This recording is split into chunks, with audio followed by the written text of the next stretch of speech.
गजाननं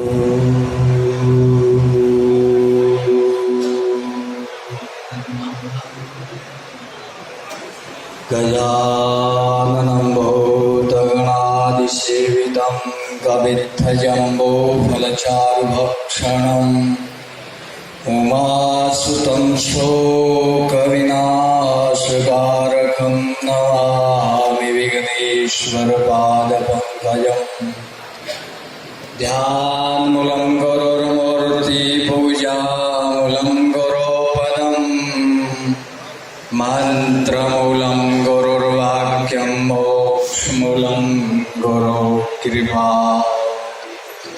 गुरुर्ब्रह्मा गुरुर्विष्णु गुरुर्देवो महेश्वरः गुरुसाक्षात् परं ब्रह्म तस्मै श्री गुरुवे नमः। शंकरं शंकराचार्यं केशवं बादरायणं सूत्रभाष्यकृतौ वन्दे भगवन्तौ पुनः पुनः। मङ्गलं भगवान् विष्णु मङ्गलं गरुडध्वज मङ्गलं पुण्डरीकाक्ष मङ्गलाय तनो हरे। सर्वमङ्गलमाङ्गल्ये शिवे सर्वार्थसाधिके शरण्ये त्र्यम्बके गौरी नारायणी नमोस्तुते। बोलिए भक्तवत्सल भगवान की।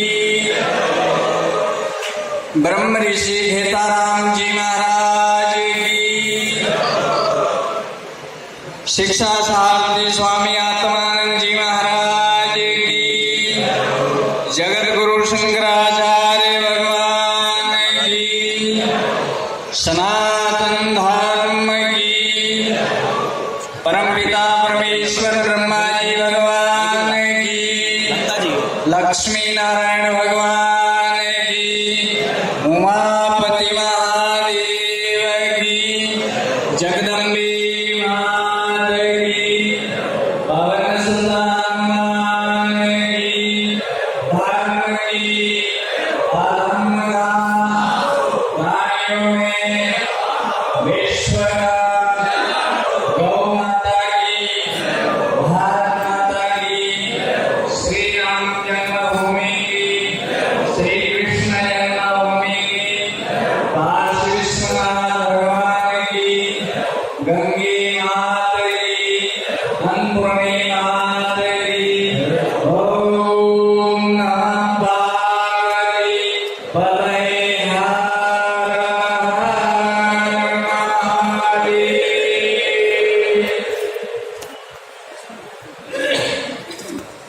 दो चार बार प्रेम से भगवान का नाम लिया जाए।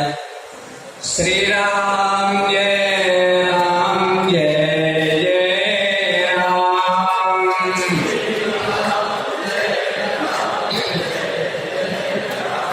श्री राम जय जय राम।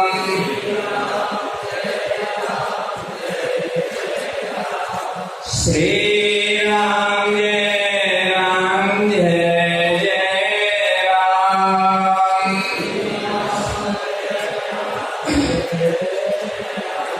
श्री राम जय जय राम।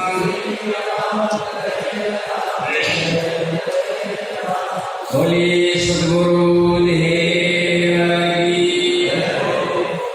श्री गुरुदेव के चरण कमलों में वंदन करता हुआ मंच पर विराजमान परम आदरणीय अतिथिगण, भजन मंडली, समस्त राजपुरोहित समाज और भी हमारे विष्णु समाज के जितने भी पधारे हुए सभी धर्म प्रेमी सज्जनों, मातृशक्तियों, भाई बहनों, इस पावन नगरी में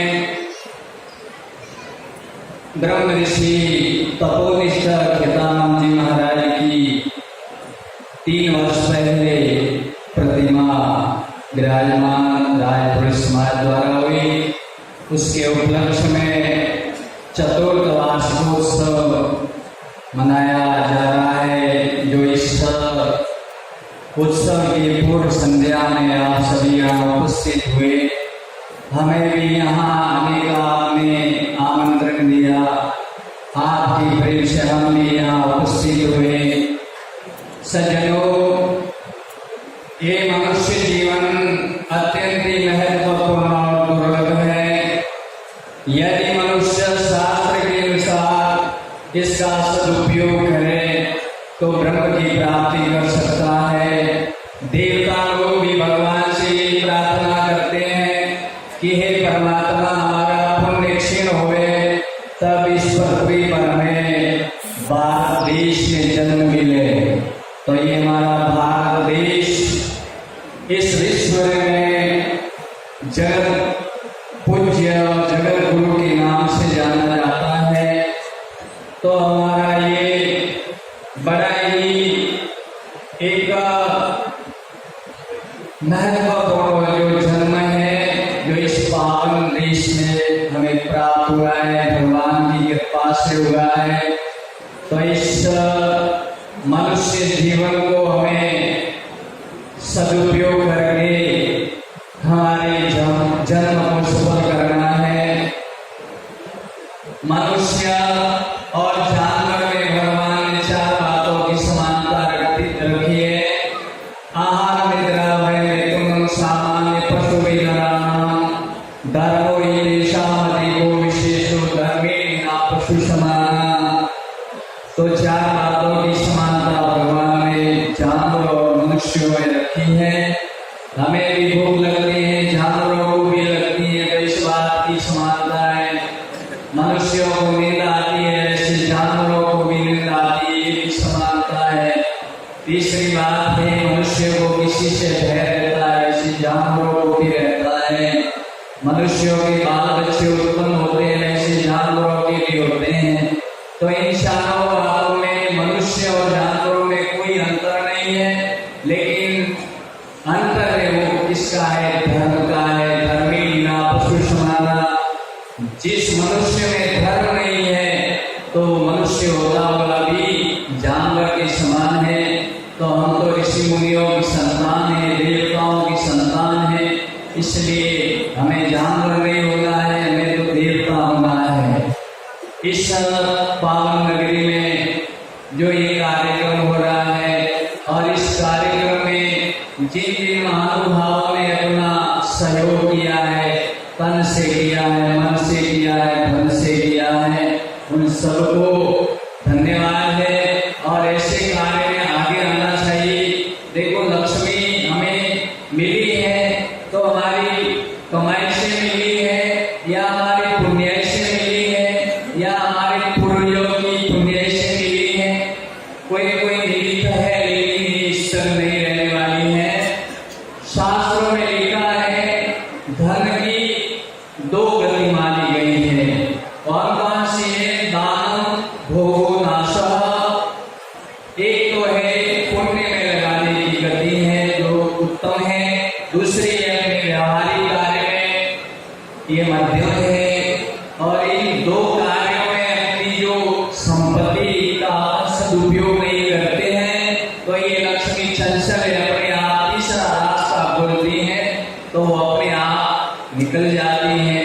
या तो डॉक्टरों के पास ले जाती है, या कहीं कोर्ट कचहरियों में ले जाती है, या कोई काम करता है, चोरी होती है, अग्निकांड हो, तो इस बहाने से ये निकल जाती है।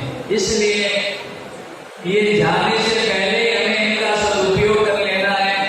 ये एक धर्म की बैंक है, और आप इसमें जो कुछ अनुदान करोगे उसका कई गुना भगवान हमें वापिस देंगे, ब्याज से देंगे। भगवान इस धर्म बैंक में कभी किसी का रखते नहीं है, कोई भी रूप में देते हैं, और धन का भी सदुपयोग होता है। तो हमारे जीवन में बच्चे और बच्चियां हैं, उनको अच्छे संस्कार माता पिता दें। माता पिता ही बच्चों और बच्चियों की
वैष्णि चतुर्थानाम निद्रया कलहेनवा। जो ज्ञानी मनुष्य है, बुद्धिजीवी है, वो कभी नशे पते में नहीं रमते हैं और अपने जीवन का सदुपयोग करते हैं, सत्संग करते हैं और पुण्य कार्य में आगे बढ़ते हैं। इसलिए सज्जनों, आप देवताओं की संतान हैं, ऋषि मुनियों की संतान हैं। ऋषि मुनियों ने जो शास्त्र बताए हैं उस पर चलना है। और ये मनुष्य जीवन बार बार मिलने वाला नहीं है। ये जो देश है, ये धरती है, ये कर्म भूमि है। यहाँ आप जैसे जैसे कर्म करोगे वैसा ही फल आपको ही भोगना है। तुलसी काया खेत है, मनसा भय किसान, पाप पुण्य दोनों बीजे, गुणे सो लुणे निधान। से जो अपने शरीर से जैसा करोगे वैसा ही पाओगे। और अपन देखो, देवता भी बन सकते हैं, मनुष्य भी बन सकते हैं और पशु पक्षी भी बन सकते हैं, नरक में भी जा सकते हैं। जैसा अपन करेंगे वैसा ही परमात्मा फल देंगे।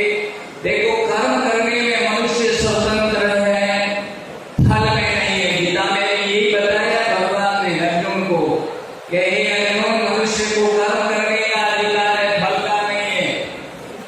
उनके हाथ में दोनों प्रकार के लड्डू है, जैसा खाना है वो खाए, स्वर्ग में जाना है तो वो लड्डू खाए, नरक में जाना तो वो खाए। ठीक है, खाने का काम उसका है, फल देने का काम मेरा है। इसलिए जो भगवान ने हमें उपदेश दिया है, वेदों ने, शास्त्रों ने जो उपदेश दिया है, हमारे संस्कृति में 16 संस्कार है, उनको भूलना नहीं है। उसके अनुसार ही जीवन को व्यतीत करना है और इस मनुष्य जीवन को सार्थक बनाना है। तो आज यहाँ भजन संध्या का कार्यक्रम है, आपका ज्यादा समय नहीं लूंगा। और अवश्य आप लोग अपने परिवार पर ध्यान रखें कि वे लोग फैशन और वैसन से दूर रहें। फैशन और वैसन से न तो ऋषि मुनि प्रसन्न होते हैं, न भगवान प्रसन्न होते हैं और न ही अपने जीवन का कल्याण होता है। और आजकल के लोग विदेशी लोगों की नकल करते हैं और फैशन करते हैं, बालों की फैशन करते हैं, बाल ऐसे बनाते हैं, देखने से मालूम नहीं होता कि ये देवताओं की संतान है कि असुरों की संतान है। इसलिए आप देवता बन के असुर मत बनो। ये कपड़ों की फैशन भी ऐसे मत पहनो, फटे पहनते कपड़े पहन वगैरह। बच्चियां भी ऐसे कपड़ों पर फटे ऐसे डिजाइन के कपड़े पहनती।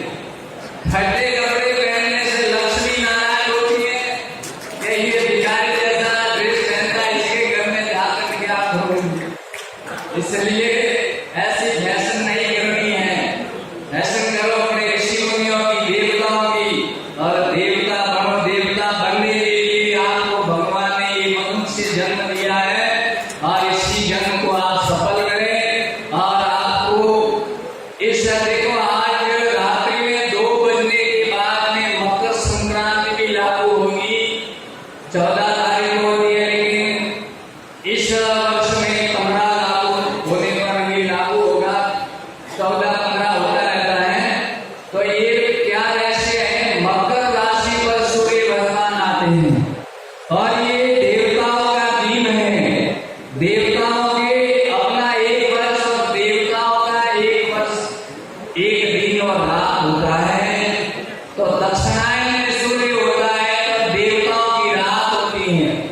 और अब आधी रात्रि के बाद में देवताओं का दिन का उदय होने वाला है।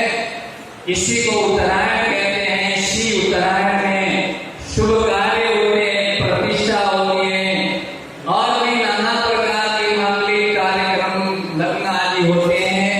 तो ये देवताओं का दिन उदय होने वाला है और इसी दिन में सुबह अपने वर्षी का मेला भी होगा। अच्छा दिन आया है। तो आप इन कार्यक्रम में यहाँ पधारे और हमने जो कुछ बातें बताई आप ध्यान में रखें और अपने जीवन को सफल करें। इन्हीं शब्दों के साथ वाणी को विराम देते हुए सबके शुभ मंगल कामना